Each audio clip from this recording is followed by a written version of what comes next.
Hello dear students. आज नया topic basic voice को मैं आपके लिए लेकर के आ रहा हूँ। और सबसे पहले मैं आज आपको बताऊंगा कि वॉइस क्या होती है, और साथ में हम किस तरीके की वर्ब्स को एक्टिव या पैसिव वॉइस में लिख सकते हैं। और साथ में ये भी बताऊंगा कि हम किस तरीके से एक्टिव वॉइस को पैसिव वॉइस में चेंज कर सकते हैं। तो ये बहुत ही इम्पोर्टेंट टॉपिक है। आप किसी भी एग्ज़ाम के पॉइंट ऑफ व्यू से लें, चाहे वो हमारे कॉम्पिटिटिव एग्जाम्स हों या बोर्ड एग्जामिनेशन हों या हमारी किसी भी तरीके के जैसे होम एग्जामिनेशन हो, तो हर एक स्टूडेंट के लिए बहुत ही इम्पोर्टेंट टॉपिक है पैसिव वॉइस। तो सबसे पहले मैं आपको बताऊंगा कि वॉइस क्या होती है। ठीक है, तो किसी भी सेंटेंस में आप देखते होंगे कि हम सेंटेंसेस को दो तरीके से लिखते हैं यूजुअली। ठीक है, दो तरीके से कहने का मतलब यहाँ पर यह है कि जैसे मैंने बोला मैं खाना खा रहा हूँ, इसी को मैं दूसरे तरीके से बोलूँगा मेरे द्वारा खाना खाया जा रहा है। अगर हम देखेंगे कि दोनों सेंटेंसेस को, तो दोनों सेंटेंसेस का जो सेंस है वो तो एक ही है, लेकिन कहने का तरीका, बोलने का तरीका, लिखने का तरीका अलग अलग है। तो आइए जानते हैं सबसे पहले कि वॉइस क्या होती है, और उसके बाद मैं आपको बताऊंगा कि हम कौन सी वर्ब्स को वॉइस में चेंज करते हैं। तो in a sentence, voice is a form of verb that shows whether its subject receives or performs the action। कहने का मतलब है कि किसी भी सेंटेंस में a voice, एक वॉइस जिसे हम बोल रहे हैं, is a form of verb, वो वास्तव में फॉर्म ऑफ वर्ब है और कुछ नहीं है। That shows whether it's subject receives, जो दिखाता है कि इसका सब्जेक्ट क्या इस वर्ब को परफॉर्म करता है, या जो इसमें एक्शन है उसको परफॉर्म करता है, या उस एक्शन को रिसीव करता है, या किसी अन्य के थ्रू या अन्य के जरिए करवाता है। ठीक है, तो अब जानते हैं कि हम किस तरीके की वर्ब्स को या किस तरीके की वर्ब्स की फॉर्म्स को ही हम पैसिव में लिख सकते हैं। यहाँ पे हमने वर्ब्स को दो तरीके में डिवाइड किया है, और ये है on the basis of object. Verb can be divided into two parts, one is transitive and another one is intransitive, जिसको हम हिंदी में सकर्मक और अकर्मक क्रियाएं बोलते हैं। ठीक है, ट्रांजिटिव वर्ब क्या होती है? सकर्मक, हिंदी में आपको पता लग रहा हो, दैट फॉलोज एन ऑब्जेक्ट, यानी कि सकर्मक मतलब कर्म सहित, ऑब्जेक्ट सहित। So a verb that follows an object is known as transitive. जैसे आई स्पीक इंग्लिश, तो आप यहाँ देख रहे होंगे स्पीक वर्ब है, इसके तुरंत बाद हमें आवश्यकता पड़ रही है ऑब्जेक्ट की। आई स्पीक व्हाट, अब मैं पूछ रहा हूँ आई स्पीक व्हाट, तो इंग्लिश, तो इसीलिए ये ट्रांजिटिव वर्ब है। दूसरा, they are singing a song, they are singing what, यानी कि इनकम्प्लीट है, it doesn't give sense without an object, तो इसलिए ऑब्जेक्ट की आवश्यकता यहाँ पर है। तो they are singing a song, तो सिंग क्या हो गया? ट्रांजिटिव वर्ब हो गया। विल प्ले व्हाट, क्रिकेट, हम क्या खेलते हैं? क्रिकेट खेलते हैं, तो प्ले भी N, it is a transitive verb because it follows an object and it requires an object. Without an object it doesn't give any sense। अब तीसरा हम देखते हैं इंट्रांजिटिव वर्ब क्या होती है। इसके अतिरिक्त इंट्रांजिटिव, एक तो हमने ट्रांजिटिव सीख लिया, वर्ब के को हमने ऑब्जेक्ट के आधार पर डिवाइड करने के लिए ट्रांजिटिव और इंट्रांजिटिव में डिवाइड किया, और साथ ही सबसे पहले हमने सीखा था कि वॉइस क्या है। तो अब देखते हैं इंट्रांजिटिव क्या होती है। इंट्रांजिटिव बिल्कुल इसका ऑपोजिट होता, उल्टा होता है। It does not follow an object, साधारणतया इसका कोई ऑब्जेक्ट नहीं होता है। और दूसरी भाषा में अगर हम बोलेंगे, it gives complete sense without an object, यानी कि बिना कर्म के, बिना ऑब्जेक्ट के ये पूरा हमें सेंस देती है, पूरा अर्थ वाक्य का बताती है। जैसे यहाँ पर देखेंगे आप, ही इज स्लीपिंग, तो यहाँ पर स्लीप एक वर्ब है जो पूरा सेंस दे रही है बिना किसी ऑब्जेक्ट के। ठीक है, तो इस तरीके से आप, ये क्लियर हो चुका है कि वर्ब ट्रांजिटिव और इंट्रांजिटिव किस तरीके की होती हैं, और किस वर्ब को हम ट्रांजिटिव बोलेंगे, किस वर्ब को हम इंट्रांजिटिव बोलेंगे। साथ ही अब हमें यह भी पता लग गया कि जो इंट्रांजिटिव वर्ब होती है उसी वर्ब का हम पैसिव वॉइस चेंज करेंगे, यानी कि एक्टिव से पैसिव में चेंज किया जाएगा। किसके आधार पर? जो ऐसी वर्ब हैं जो ऑब्जेक्ट फॉलो करती है, यानी कि जो ट्रांजिटिव वर्ब है। ठीक है, अब हम देखते हैं कि वॉइस कितने तरीके की होती हैं और हम इसको कैसे एक दूसरे में चेंज करते हैं। दो तरीके की हैं, एक तो एक्टिव है और दूसरी पैसिव है। अब हम देखेंगे कि एक्टिव वॉइस क्या होती है। एक्टिव वॉइस का मतलब है when the subject of a verb rather when the subject of a sentence performs the verbs action. जब किसी वाक्य में जो सब्जेक्ट है या करता है वह सीधे क्रिया को परफॉर्म करता है, यानी कि कोई भी काम जब सब्जेक्ट करता है सीधे सीधे तो उसे हम बोलते हैं एक्टिव वॉइस।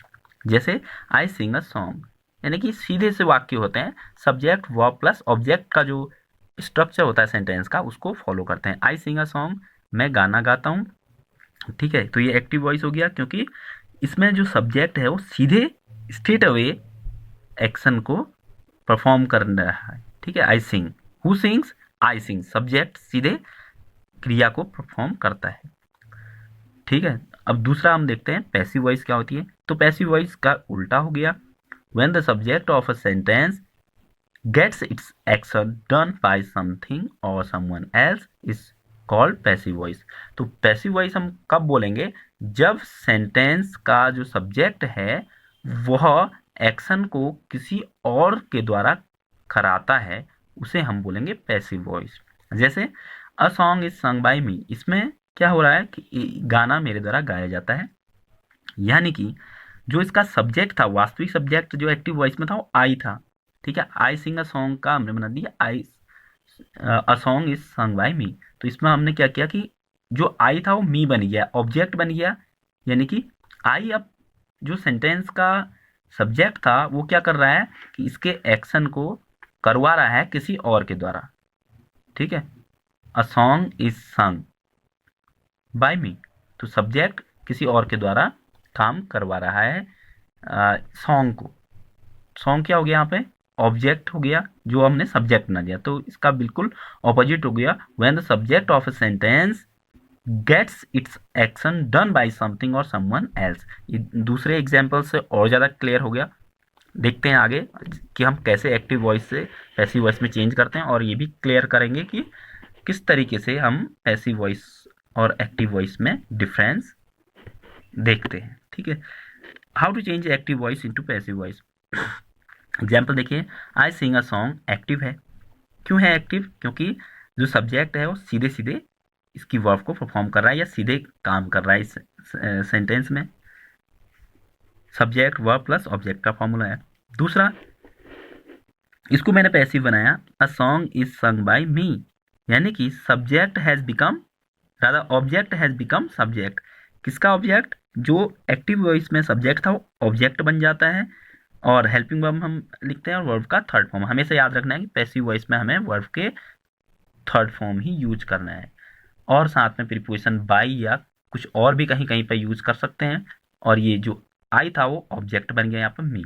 तो सब्जेक्ट पैसिव वॉइस में जो सब्जेक्ट है था, यानी कि जो एक्टिव में सब्जेक्ट था वो यहाँ ऑब्जेक्ट बन गया और इसका ऑब्जेक्ट सब्जेक्ट बन गया। कहने का मतलब ये हुआ कि अ सॉन्ग इज सung बाय मी, गाना मेरे द्वारा गाया जाता है। मेरे द्वारा, अब मेरे द्वारा सब्जेक्ट मी हो गया ना, तो सब्जेक्ट अब क्या कर रहा है कि अपना एक्शन किसी और से करवा रहा है।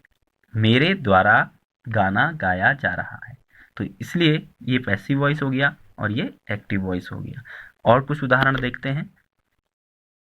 एक और उदाहरण देखते हैं, आई am singing a song, active voice है। ठीक है, एक्टिव क्यों है? फिर वही कि यहाँ पर सीधा सा वाक्य है, सब्जेक्ट प्लस इजेमा प्लस वर्ब में आईएनजी। जो हमने टेंसेस अभी तक पढ़े हैं, जो टेंसेस का स्ट्रक्चर था, जो उस टेंसेस के स्ट्रक्चर में होंगे वो एक्टिव में ही होंगे। यहाँ देखिए, a song is being sung by me, यानी गाना मेरे द्वारा गाया जा रहा है। तो यहाँ हमने क्या किया, इसका जो ऑब्जेक्ट था वो सब्जेक्ट बना दिया, हेल्पिंग वर्ब आई, बीइंग आया, वर्ब में थर्ड। तो हमें अभी तक याद रखना है कि पैसिव वॉइस में जब हम कन्वर्ट करेंगे तो वर्ब का थर्ड फॉर्म आएगा, बाय मी, मेरे द्वारा गाना गाया जा रहा है, पैसिव है। यानी कि गाना गाने का काम किसके द्वारा है? मेरे द्वारा है। अब यहाँ पर कहने का मतलब हो गया कि सब्जेक्ट इसके एक्शन को किसी और से करवा रहा है, मेरे द्वारा गाना गाया जा रहा है। अब इसमें क्योंकि इसका सब्जेक्ट क्या होगा, अ सॉन्ग। अब वैसे सब्जेक्ट तो देखेंगे आप, तो यहाँ सब्जेक्ट क्या हो गया, अ सॉन्ग इज, क्योंकि subject plus helping verb plus is am are plus जो भी है, helping verb being verb object, तो इसी यहाँ भी सब्जेक्ट। अब सब्जेक्ट तो यहाँ अ सॉन्ग हो गया ना, तो अब यहाँ पर क्या हो गया, अ सॉन्ग इज बीइंग सung। अब यहाँ पर सब्जेक्ट क्या हुआ, गाना हो गया, गाना सब्जेक्ट हो गया, यानी कि अ सॉन्ग सब्जेक्ट हो गया। तो ये जो काम है संग, सिंग का काम, इसको मी के द्वारा करा रहा है, इसीलिए इसको पैसिव वॉइस कहा गया है। यानी कि इसका जो मेन सब्जेक्ट है वो अपने काम को किसी और से कराता है। हालांकि यहाँ पर सब्जेक्ट मी क्या है, ऑब्जेक्ट के रूप में सब्जेक्ट है, अगर हम इसको कहेंगे, क्योंकि एक्टिव में तो सब्जेक्ट ही था, लेकिन ये पैसिव हो गया है। यानी कि इसको दूसरे तरीके से भी समझ सकते हैं हम कि मी अब पैसिव हो गया है, निष्क्रिय हो गया है, और यहाँ एक्टिव था, अब ये इनएक्टिव हो गया है। समझ में आ रहा वो कि सब्जेक्ट यहाँ तो एक्टिव था आई, अब यहाँ इनएक्टिव हो गया है। क्लियर है? तो एक्टिव और पैसिव में डिफरेंस। अब हम देखते हैं, कहीं पर आपने देखा कि इज एम आर के साथ वर्ब में थर्ड फॉर्म किया, अब हम इज बीइंग के साथ वर्ब में थर्ड कर रहे हैं। तो ये कैसे कर रहे हैं, इसके लिए हम टेंसेस को बेस मानते हैं, और टेंसेस के आधार पर ही हम पैसिव वॉइस कन्वर्ट करते हैं। अगर हमारी एक्टिव वॉइस प्रेजेंट इंडेफिनिट में होगी, ठीक है, अगर एक्टिव वॉइस प्रेजेंट इंडेफिनिट में होगी तो आएगा इज एम आर के साथ वर्ब में थर्ड फॉर्म।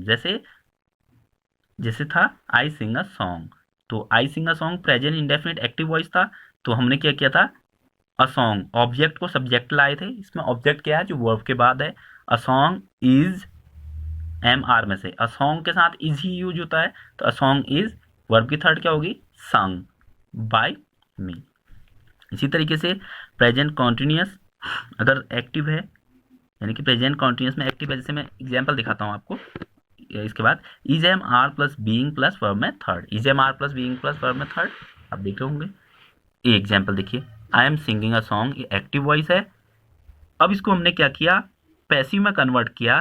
तो पहले तो हम अ सॉन्ग को बाहर लेके आएंगे, यानी कि सब्जेक्ट बना देंगे ऑब्जेक्ट को, अ सॉन्ग का सॉन्ग हो गया। इज प्लस बीइंग, यहाँ देख रहे होंगे is am are plus being, a song के साथ इज ही यूज होता है, इसलिए बीइंग साथ में यूज होगा, वर्ब का थर्ड फॉर्म हमेशा आएगा, प्लस बाय के साथ ऑब्जेक्ट, क्योंकि आई का मी बन जाएगा। ठीक है, आई का मी, ही का हिम, शी का हर, दे का देम, इट का इट ही रहेगा। क्लियर? यू का यू ही रहेगा। अब देखते हैं, इसी तरीके से अगर हमारा एक्टिव वॉइस होगा प्रेजेंट परफेक्ट में, तो आएगा has oblique have plus been plus verb का थर्ड फॉर्म। पास्ट इंडेफिनिट में अगर एक्टिव वॉइस होगी तो was oblique verb plus verb का थर्ड फॉर्म। पास्ट कॉन्टिन्यूस में अगर एक्टिव वॉइस होगी तो वॉज वर्ब बीइंग वर्ब का थर्ड फॉर्म। पास्ट परफेक्ट में अगर एक्टिव वॉइस होगी तो had plus been plus verb का थर्ड फॉर्म। फ्यूचर इंडेफिनिट में होगा तो will be oblique shall be plus verb का थर्ड फॉर्म। फ्यूचर कॉन्टिन्यूस में होगा तो will have shall have plus been plus verb की थर्ड फॉर्म। और जो हमारे बाकी के बचे हुए टेंसेस हैं उनका पैसिव वॉइस नहीं बनता है। अब और समझ लेते हैं इसको कुछ एग्जाम्पल से। एक्टिव, आप देखिए यहाँ पर कुछ एग्जाम्पल लिखे हुए हैं। He eats mango, present indefinite, tense कौन सा है, प्रेजेंट इंडेफिनिट। हमने देखा था कि इज एम आर के साथ वर्ब का थर्ड फॉर्म आना चाहिए पैसिव में, तो मैंगो सिंगुलर नंबर है तो इसके साथ इज ही आएगा। मैंगो इज ईटन बाय ही का हिम हो गया। ठीक है, अब इसी तरीके से एक्टिव यहाँ पे है दे रोट अ लेटर, तो ये पास्ट इंडेफिनिट टेंस है। They wrote a letter past indefinite है, आप टेंसेस से इसको समझ चुके होंगे। अब इसमें ऑब्जेक्ट क्या होगा, अ लेटर, तो अ लेटर को हम बाहर लेके आए, अ लेटर, क्योंकि पास्ट इंडेफिनिट है तो पास्ट इंडेफिनिट में हमें मालूम है कि जैसे प्रेजेंट इंडेफिनिट में इज एम आर के साथ वर्ब में थर्ड आता है, पास्ट इंडेफिनिट में वॉज वर्ब के साथ वर्ब में थर्ड आता है पैसिव बनाते टाइम। तो a letter was written by him. कुछ और एग्जांपल्स देखते हैं। यहाँ एक्टिव देख रहे होंगे, दे हैव ईटन मैंगोज, इसको प्रेजेंट परफेक्ट टेंस है, तो अब इसको हमने पैसिव में चेंज करना है। तो ऑब्जेक्ट क्या हुआ, ईटन के बाद मैंगोज आया है तो मैंगोज। अब मैंगोज प्लूरल नंबर सब्जेक्ट है इसलिए हैव यूज होगा, मैंगोज हैव। ठीक है, क्योंकि होता क्या है कि जो हमारा प्रेजेंट परफेक्ट है हैज हैव के साथ वर्ब का थर्ड फॉर्म, तो mangoes have been eaten, has have plus been के साथ वर्ब का third. Have been eaten by them, तो mangoes have been eaten by them. Active अगला देखेंगे, दे सेल बुक हियर, ये है प्रेजेंट इंडेफिनिट।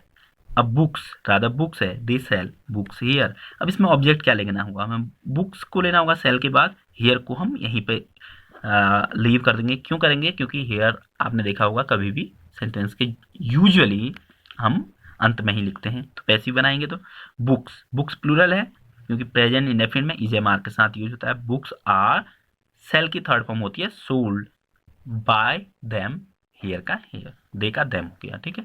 एक्टिव वॉइस में इसी तरीके से she will not speak English, तो अब देखिए इसमें ऑब्जेक्ट देखेंगे, विल नॉट स्पीक के बाद इंग्लिश है ऑब्जेक्ट, तो इंग्लिश पहले आएगा। इंग्लिश विल नॉट बी, क्योंकि फ्यूचर इंडेफिनिट है तो फ्यूचर इंडेफिनिट विल बी के साथ वर्ब की थर्ड फॉर्म आती है, ठीक है। विल बी के साथ वर्ब की थर्ड, अगर नेगेटिव है तो जो हेल्पिंग वर्ब है उसके बाद नॉट आ जाएगा, तो will not be spoken by हर। तो ये तो थे हमारे एक्टिव वॉइस से पैसिव वॉइस में हम किस तरीके से चेंज करेंगे टेंसेस के बेस पर, ठीक है। तो इसके बाद मैं आपको कुछ एग्जांपल्स एक्सरसाइज के माध्यम से दूंगा जिसे आपको करना है इसके नेक्स्ट वीडियो में, और फिर आगे मैं आपको बताऊंगा कि हम किस तरीके से जो इंटेरोगेटिव सेंटेंसेस हैं और कुछ और नेगेटिव सेंटेंसेस या अलग तरीके के जो सेंटेंसेस होते हैं जैसे इंपेरेटिव सेंटेंसेस, उनको हम किस तरीके से पैसिव वॉइस में कन्वर्ट करते हैं। Thank you very much.